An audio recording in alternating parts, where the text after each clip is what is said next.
Sir ಅಂದರೆ ಆ ಗುಬ್ಬಿ ಊರಣ್ಣವ್ರ ಕಂಪ್ನಿಯಲ್ಲೇ ನೀವು ಅಂದರೆ ಚಿತ್ರರಂಗಕ್ಕೆ ಬರೋಕ್ಕಿಂತ ಮುಂಚೆನೆ ಅಣ್ಣವರು ನಿಮ್ಮ ಮುಖಾಮುಖಿ ಆಗಿತ್ತು, ಅಲ್ಲಿ ಕೂಡ ಅವ್ರ ಜೊತೆಗೆ ಅವರು ಗುಬ್ಬಿ ಕಂಪ್ನಿಯಲ್ಲಿ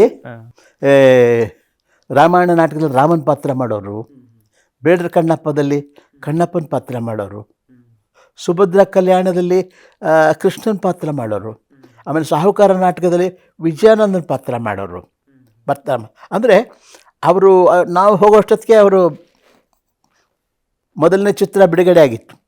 ಯಾವುದು ಬೇಡರ ಕಣ್ಣಪ್ಪ ಆದರೂ ಸಹಿತ ಅವರು ಗುಬ್ಬಿ ಕಂಪ್ನಿ ವೀರಣ್ಣವರು ಅಂತಂದರೆ ಅವರಿಗೆ ಭಾಳ ಪ್ರೀತಿ, ಭಾಳ ಗೌರವ. ಯಜಮಾನರು ಅಂತ ಅಪ್ಪವರೇ ಅಂತ ಭಾಳ ಗೌರವ.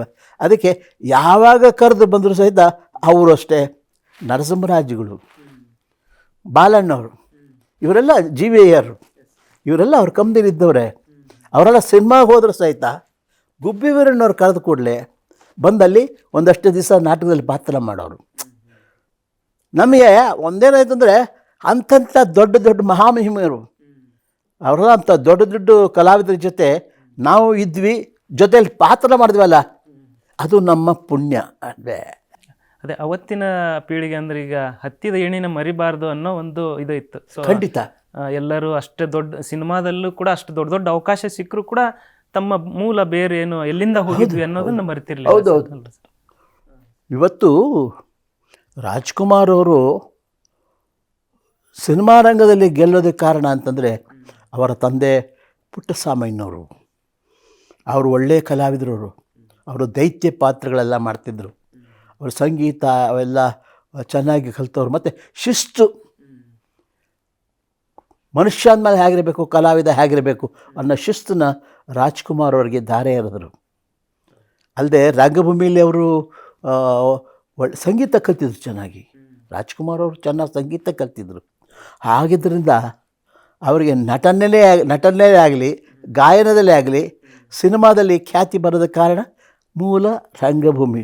ಅವ್ರು ಯಾವತ್ತೂ ರಾಜ್ಕುಮಾರ್ ಅವರು ನೆನೆಸ್ಕೊಳ್ಳೋರು. ನಾನು ಒಂದಿನ ಆ ನಾಟಕದ ಪಾತ್ರ ಮಾಡಿದ್ದೆಲ್ಲ ಕಂಪ್ಲೀಟೆಲ್ಲ ಹಾಡ್ತಾ ಆ ಹಾಡುಗಳು, ಆ ಒಂದು ಪಾತ್ರಗಳೆಲ್ಲ ನೆನೆಸ್ಕೊಳ್ಳೋರು.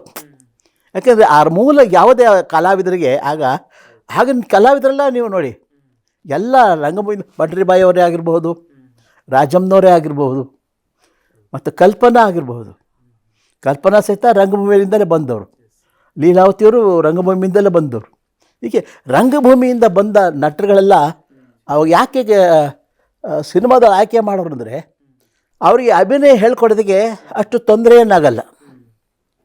ಯಾಕೆಂದರೆ ಅವರೆಲ್ಲ ರಂಗಭೂಮಿ ಅಲ್ಲಿ ಕಲ್ತಿರ್ತಾರಲ್ಲ, ಆದ್ದರಿಂದ ಚಿತ್ರರಂಗದಲ್ಲಿ ಅದನ್ನು ಲೀಲಾಜಾಲ ಪಾತ್ರ ಮಾಡೋಕ್ಕೆ ನಿರ್ದೇಶಕರಿಗೂ ಅನುಕೂಲ ಆಗುತ್ತೆ, ಕಲಾವಿದರಿಗೂ ಅನುಕೂಲ ಆಗುತ್ತೆ. ಓಕೆ ಸರ್, ನಿಮ್ಮ ಅಣ್ಣವರ ಮತ್ತು ನಿಮ್ಮ ಜರ್ನಿ ಸಿನಿಮಾ ರಂಗದಲ್ಲಿ ಯಾವಾಗ ಆರಂಭ ಆಯಿತು? ಯಾವ ಸಿನಿಮಾದಿಂದ ಆರಂಭ ಆಗಿದ್ದಂತ? ನಾವು ರಂಗಭೂಮಿಲಿ ಪರಿಚಯ ಇತ್ತು.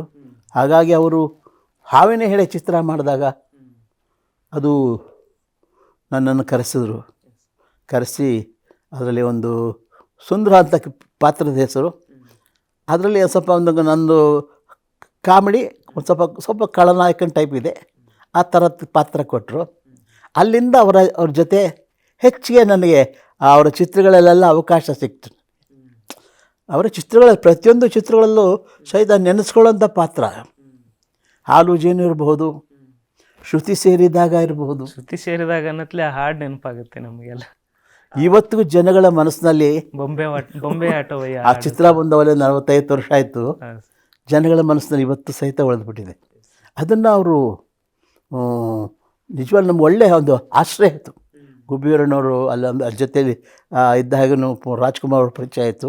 ಹಾಗೆ ರಾಜ್ಕುಮಾರ್ ಅವ್ರ ಸಂಸ್ಥೆಯಲ್ಲೇ ನಮಗೆ ಅವಕಾಶ ಕೊಟ್ಟಾಗ ಅವರಿರೋರ್ಗೂ ಕೊನೆಯವರೆಗೂ ಧರ್ಮದ ಶಬ್ದವೇದಿ ಚಿತ್ರ, ಆ ಚಿತ್ರದವ್ರಿಗೂ ನಮಗೆ ಅವಕಾಶ ಕೊಡ್ತಿದ್ದರು. ಯಾವುದೇ ಒಂದು ಚಿತ್ರ ಆಗಲಿ, ಅವರು ಪಾರ್ವತಮ್ಮನವರು, ವರದಣ್ಣ, ರಾಜ್ಕುಮಾರ್ ಅವರು ನನ್ನ ಬಗ್ಗೆ ಭಾಳ ಒಂದು ಪ್ರೀತಿ, ರಂಗಭೂಮಿಯಿಂದ ನಮ್ಮ ಜೊತೆಯಲ್ಲಿ ಬಂದವರು ಅಂತ. ಹಾಗಾಗಿ ಅವರ ಪ್ರತಿಯೊಂದು ಚಿತ್ರಗಳಲ್ಲಿ ನಮಗೆ ಒಂದು ಒಳ್ಳೊಳ್ಳೆ ಅವಕಾಶ ಕೊಡೋರು ನಮಗೆ. ಸಿನಿಮಾದ ಹೊರತಾಗಿ ಕೂಡ ಅಣ್ಣವರ ಕುಟುಂಬದ ಜೊತೆಗೆ ಒಳ್ಳೆಯ ಒಡನಾಟ ಖಂಡಿತ. ನೋಡಿ, ಅವ್ರ ಮಗ ಶಿವಣ್ಣವ್ರ ಜೊತೆಲಿ ಪಾತ್ರ ಮಾಡಿದ್ದೀನಿ, ರಾಘಣ್ಣವ್ರ ಜೊತೆಲಿ ಪಾತ್ರ ಮಾಡಿದ್ದೀನಿ, ರಾಘಣ್ಣವ್ರ ಮಗನ ಜೊತೆನೂ ಪಾತ್ರ ಮಾಡಿದ್ದೀನಿ. ಈಗ 3 ತಲೆ ಜೊತೆಲಿ ಪಾತ್ರ ಮಾಡ್ದಂಗೆ ಆಯಿತು. ರಂಗಭೂಮಿಲಿ ಗುಬ್ಬಿ ವೀರಣ್ಣವರು ಅವ್ರ ಮಕ್ಕಳು ಅವ್ರ ಮೊಮ್ಮಕ್ಕಳ ಜೊತೆ, ಕೆ ಹಿರಣ್ಣಯ್ಯನವರು ಅವ್ರ ಮಕ್ಕಳು ಮಾಸ್ಟರ್ ಹಿರಣ್ಣಯ್ಯ ಅವ್ರ ಮಗ, ಹೀಗೆ 3 ತಲೆಮಾರ ಜೊತೆಲೂ ನಮಗೆ ಪಾತ್ರ ಮಾಡೋ ಒಂದು ಸೌಭಾಗ್ಯನ ಸರಸ್ವತಿ ಕರುಣಿಸ್ಲಿ ನಮಗೆ.